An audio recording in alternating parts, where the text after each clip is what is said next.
Hey, what's going on, APUSH people? We have video number 36 for you today. This one is on the government and economy during the post-Civil War period. Before we begin, I got to give a shout out to Mr. Folt's class in Ohio. Good luck this year. Thanks for watching. You will do awesome. All right, let's start off talking about government and economy during the Civil War. Very important topic to be familiar with.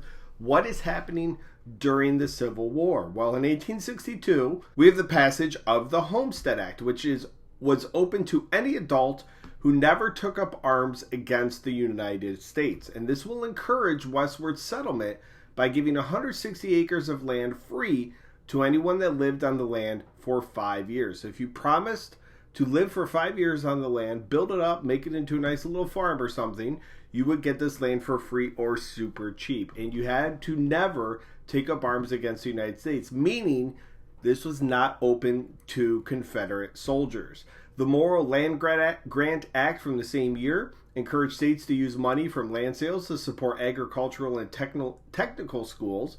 And a famous school that was developed during this time was Cornell University in New York, one of the Ivy League schools. The government also provided money and land for construction of railroads. You have the Pacific Railway Act of 1862, which provided for the construction of a northern transcontinental railroad and a telegraph line to link California with the East. And if you remember, prior to the Civil War, this was a popular topic. Who would get this transcontinental railroad?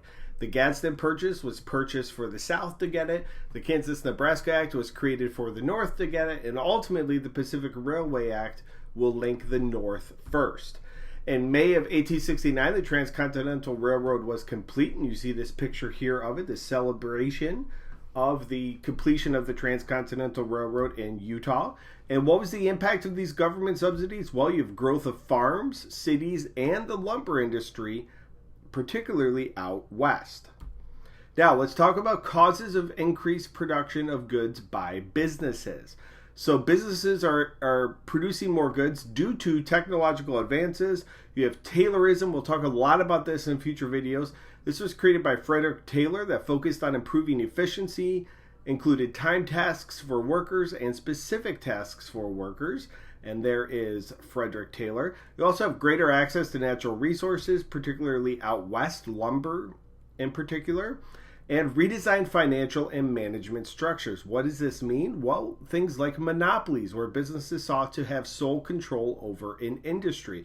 We'll talk more about them, but people like Rockefeller and Carnegie, with oil and steel respectively, are the main businesses in those industries.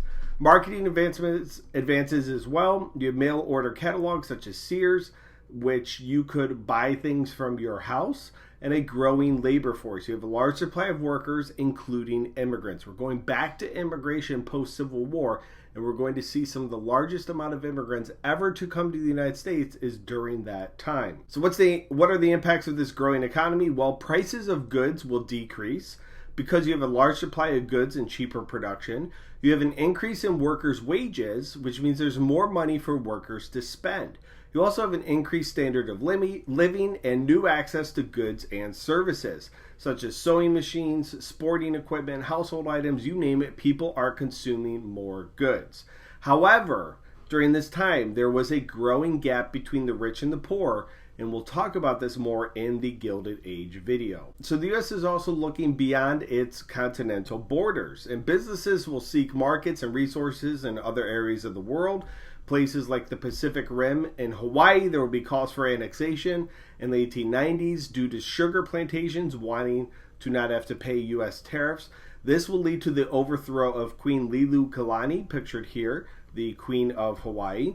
In Asia, you have the Philippines, which are gained in 1898. We'll talk about that more in period 7 as a result of the Spanish-American War.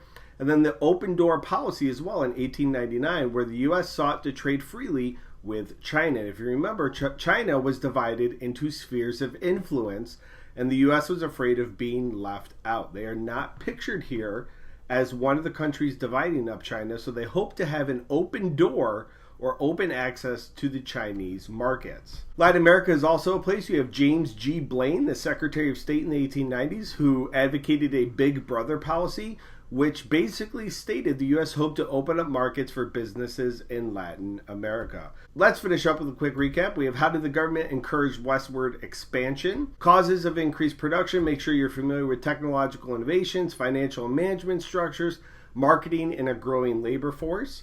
Impacts of the growing economy, you have prices of goods are decreasing, wages increase, new access to goods, growing gap between the rich and the poor, and why and where do businesses look outside the United States.